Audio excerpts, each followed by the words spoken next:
নিয়ে দুটি প্রধান মত রয়েছে।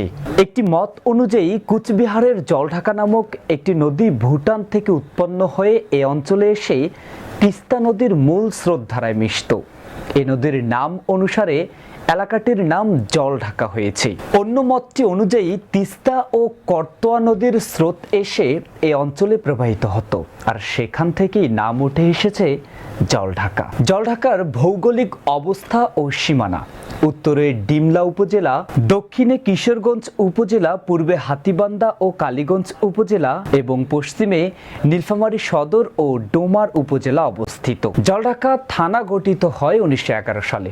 এটি উপজেলায় রূপান্তরিত হয় 1983 সালে। জলঢাকা উপজেলাটি একটি পৌরসভা ও 11টি ইউনিয়ন নিয়ে গঠিত।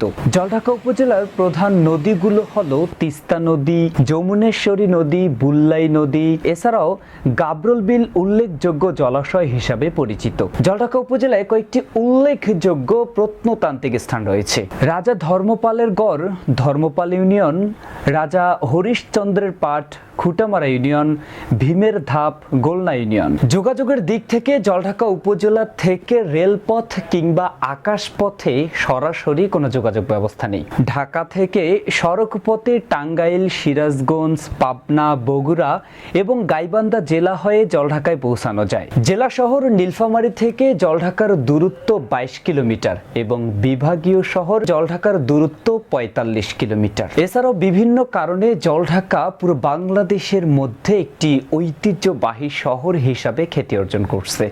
প্রিয় দর্শক, জলঢাকার সংবাদ নিয়ে এতক্ষণ থেকে সাথে ছিলাম আমি বুলেট টিভির সিইও হাবিব।